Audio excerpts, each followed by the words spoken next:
aktibidad ng Pinyasan Festival 2025 ng DAET muling hahataw.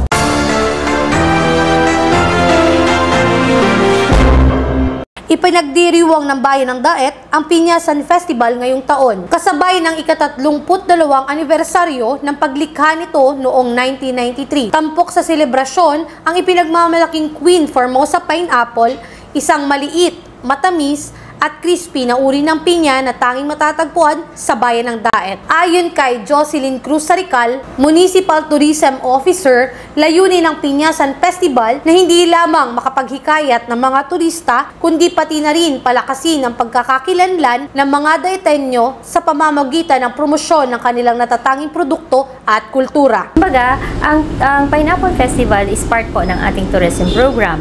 Nang makonceptualize ito noong 1993, ang aim talaga natin is to draw tourists and at the same time po make the people aware and make it as part of our identity.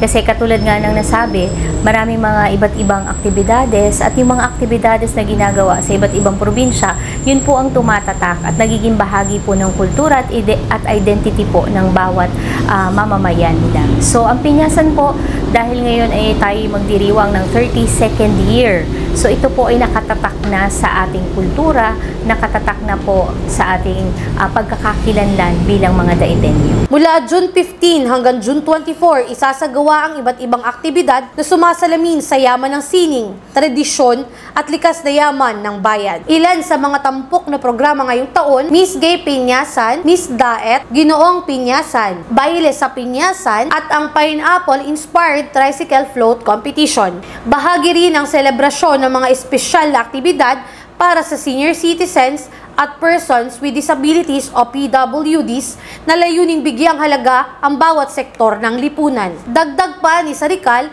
isa sa mga inaabangang bahagi ng pagdiriwang ay ang Parao Regatta, kung saan paligsahan ng mga makukulay na bangkang may layag ang isasagawa sa karagatan. Kasabay nito, muling isasagawa ang National Longboard Surfing Competition, ang ika-4 na pagkakataon para sa DAET at ikalawa bilang isang pambansang patimpalak. Activities po, ito po yung maganda ngayon na ni-level up natin is the Parao Regatta.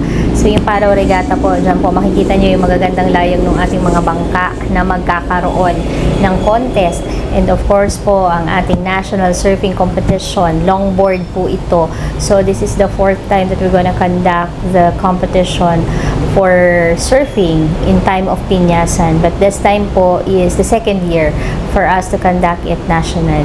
Bilang suporta sa mga lokal na negosyante, bubuksan din ang isang trade fair na magtatampok ng mga produkto mula sa mga micro, small, and medium enterprises ng lalawigan. Kaugnay nito, inanunsyo ng Municipal Tourism Office na maaari nang bisitahin ang kanilang opisyal na Facebook page para sa kumpletong schedule ng mga aktibidad at mga karagdagang detalye tungkol sa festival. Sa pagtutulungan ng lokal na pamahalaan, event organizers at sektor ng negosyo, inaasahang magiging makulay at matagumpay ang taunang pagdiriwang ng Pinyasan Festival. Isang simbolo ng pagmamalaki at pagkakaisa ng mga mamamayan ng DAET.